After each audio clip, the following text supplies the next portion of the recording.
everybody. So today, Tuesday, the 9th of March, 2021, is a hugely significant day. It marks the signing of an agreement which will enable the first return of recovered stolen money from the UK to Nigeria since we signed our MOU in 2016. So both from a professional and a personal perspective, I'm so pleased to see this money returning to where it belongs. The UK has been working really closely with the federal government of Nigeria to return this money, and I'm so pleased that this money will help to fund 3 infrastructure projects which will directly benefit the citizens of Nigeria. So the first is the Lagos to Ibadan Expressway, the second is the Abuja to Kano Road, and the third is the Niger Bridge. So we welcome very strongly the measures that the federal government of Nigeria has put in place, also to monitor these funds with support from an organisation called the Clean Foundation. It's very important that civil society can report back to the citizens of Nigeria and to show that these illicit funds that are now returned are being used effectively. So how much is at stake? Well, this first tranche of money is £4.2 million. And this has been recovered from the friends and family of a certain former governor of Delta State, known to you all, Mr. James Ibori. He was trusted by the people of Delta State to be their governor for 2 terms. Sadly, he did not deliver on his mandate. He stole money that should have been used for roads, for hospitals, and for other developmental purposes. So the federal government of Nigeria's anti-graft agencies have been working very hard with us to investigate James Ibori, and he was eventually located and faced a criminal trial in the UK. He pleaded guilty in a UK court, and he was given a prison sentence of 13 years.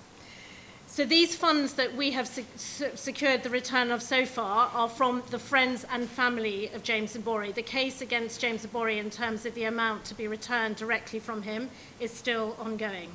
But the success of this case, and it is a breakthrough because these cases are extremely complex, is down to really effective mutual cooperation between UK and Nigeria.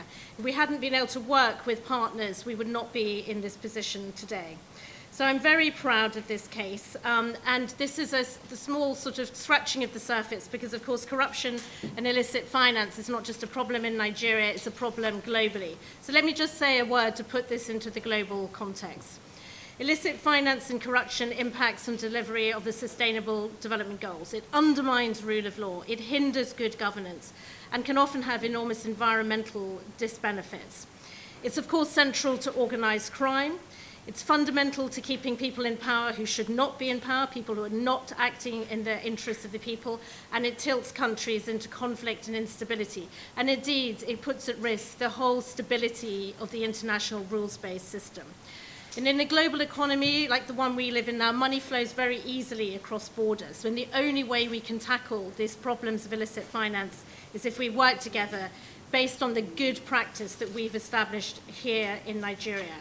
So I hope that reassures you that for the UK, this is a central, very important priority. Indeed, it's something we'll be talking about during our G7 presidency that is now underway. We want to make clear that money attained through criminality, through theft, is not welcome in the UK. And we will use the full weight of our law enforcement to crack down on those who think they have found a safe haven. Don't send it to the UK. But of course, we want to ensure there are no safe havens, hence why it is important to cooperate globally on this issue. So we are fully committed to returning and recovering corruptly obtained assets.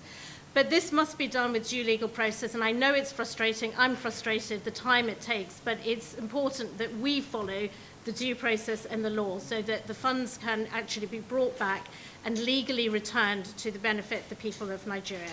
So in closing, I want to take the opportunity again to say a huge thank you to our partners in the federal government of Nigeria.